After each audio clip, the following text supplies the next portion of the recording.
Evander Holyfield, born on October 19, 1962, in Atmore, Alabama, overcame humble beginnings to become one of the most legendary figures in boxing history.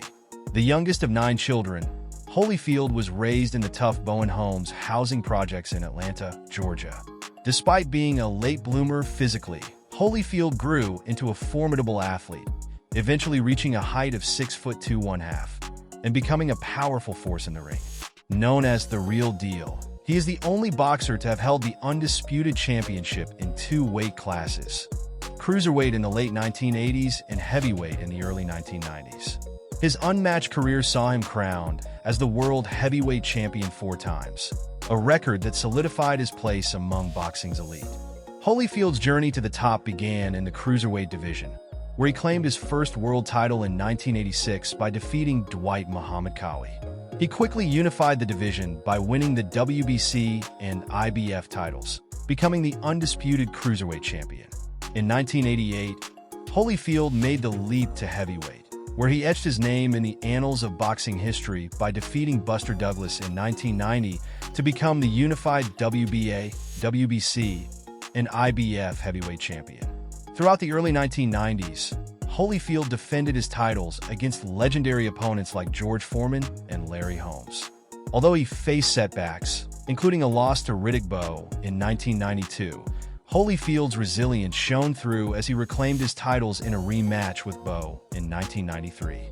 Despite a brief retirement due to medical concerns, Holyfield returned to the ring in 1996, delivering a stunning victory over Mike Tyson to reclaim the WBA title, a fight that was dubbed both Fight of the Year and Upset of the Year by the Ring magazine.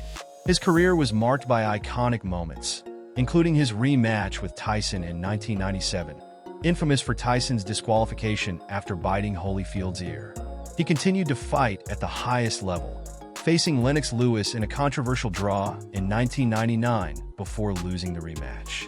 Yet, he made history once again by defeating John Ruiz in 2000, becoming the first boxer to win a version of the heavyweight title 4 times. After an illustrious career spanning 3 decades, Holyfield retired in 2014. His legacy includes a spot on the Ring S list of 100 greatest punchers of all time, recognition as the greatest cruiserweight of all time by Boxing Scene, and an induction into the International Sports Hall of Fame in 2015. He stands at an imposing 6 feet 2 inches tall and weighs a solid 225 pounds. His net worth is estimated to be around $1 million, a stark contrast to the approximately $230 million he earned during his illustrious boxing career. Unfortunately, his fortunes dwindled due to significant financial challenges, including mounting debts and foreclosures. About personal life, Evander Holyfield, the younger brother of actor and dancer Bernard Holyfield, is a man whose life outside the ring is as dynamic as his career within it. Currently residing and training in Fayette County, Georgia, Holyfield's legacy extends beyond his own achievements. His son, Evan, has followed in his footsteps into professional boxing, while another son, Elijah, showcases his athletic prowess as a football player for the Cincinnati Bengals. HI's personal life has been a journey of its own. A devout, born-again Christian, he has been married 3 times, with each marriage adding to the rich tapestry of his life story. His first marriage to Paulette Bowen lasted from 1985 to 1991, and together they had 3 children. He later married Janice Itson in 1996, with whom he had 1 child before their marriage ended in 2000. His third marriage, to Candy Calvana Smith, from 2003 to 2012, brought 2 more children into his life.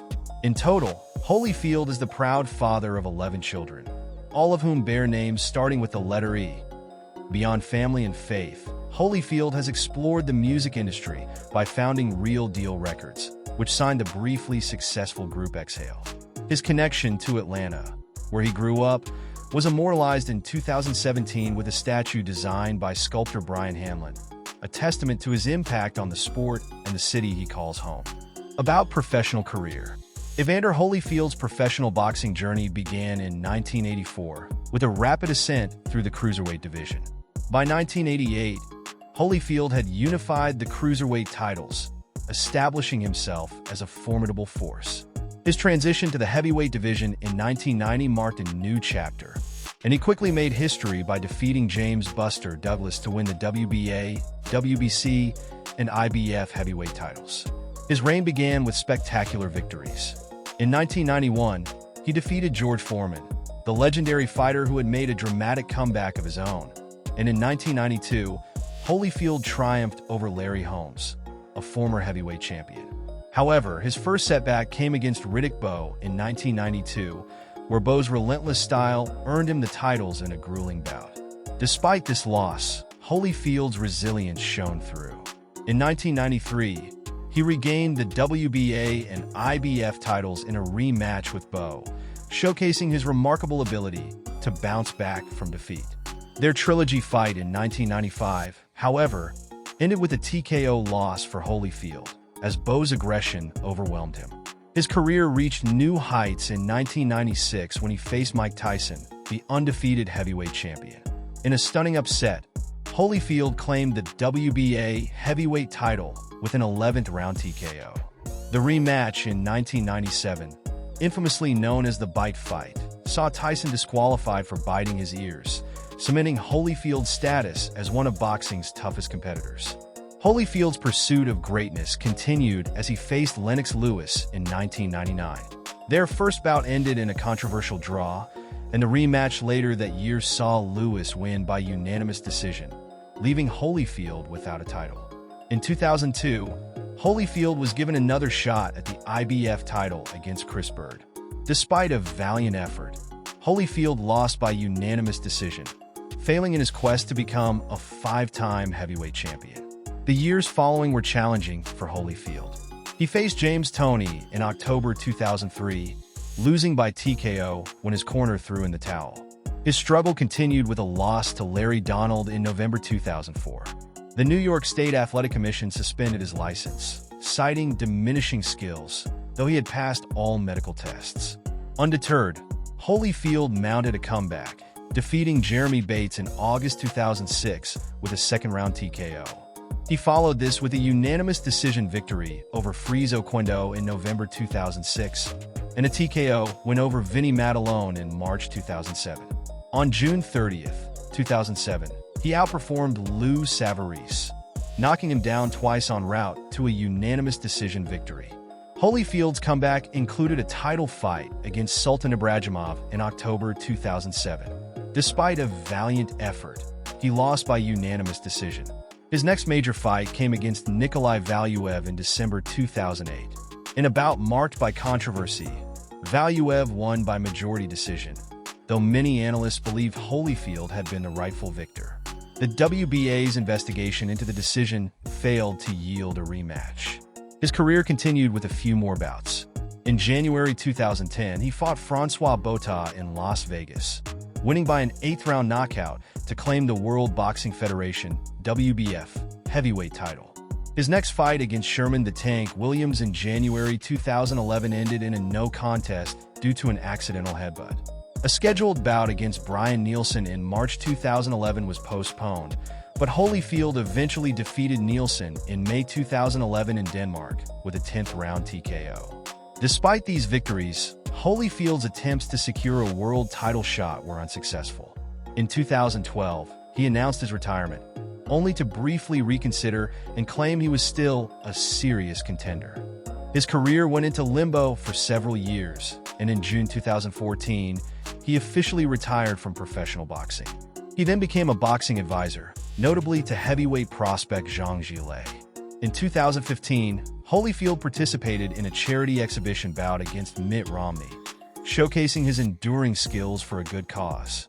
On April 16, 2021, he returned to the ring for an exhibition bout against Vitor Belfort, stepping in after Oscar de la Hoya was sidelined.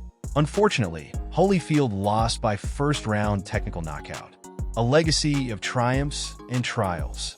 By 1992, Evander Holyfield was a prominent figure beyond boxing, with endorsements from major brands like Coca-Cola and a video game titled Evander Holyfield's Real Deal Boxing.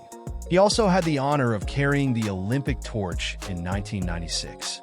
In 2007, Holyfield introduced the Real Deal Grill, through TV infomercials, showcasing his entrepreneurial spirit. His television career featured appearances on shows like The Fresh Prince of Bel-Air, Home Improvement, and NCIS, Los Angeles. He also dabbled in films with roles in Blood Salvage and Necessary Roughness. He participated in Dancing with the Stars in 2005, finishing 5th, and appeared on the BBC's Strictly Come Dancing in 2006. He briefly entered the wrestling world in 2007, facing Matt Hardy in WWE. He also joined the UK's Celebrity Big Brother in 2014, but was the first to be evicted. Despite his earnings, he faced significant financial difficulties, including the foreclosure of his $10 million estate in 2008. His financial struggles were compounded by extravagant spending and legal issues, leading to him being described as flat broke by 2012. Holyfield's name was linked to steroid and HGH investigations in 2007, though he denied any involvement. He faced scrutiny, but remained committed to clearing his name. About his house and cars, Evander Holyfield's former mansion in Fayetteville, Georgia, stands out as a testament to opulence and grandeur. Spanning an impressive 44,234 square feet, it is among the largest single-family homes in Georgia. The mansion features 109 rooms, including 12 bedrooms and 17 bathrooms, and boasts a range of luxurious amenities, such as a 135-seat theater, a bowling alley, and a dining room designed to host 100 guests. He commissioned the mansion in 1994, but financial troubles led to its foreclosure and auction in 2013, with rapper Rick Ross ultimately purchasing the estate. In addition to his impressive real estate, Holyfield's collection of luxury cars highlights his penchant for both elegance and performance. His notable vehicles include the Bentley Continental GT, Cadillac Escalade, Hummer H2, and Porsche 911, each reflecting his taste for high-end, powerful automobiles. Thank you for watching. Don't miss our fascinating biography of Oleksandr Usyk and other legendary boxers. If you enjoyed this video, please give it a thumbs up, leave a comment with your thoughts, and subscribe to our channel for more exciting content. Stay tuned for more boxing stories.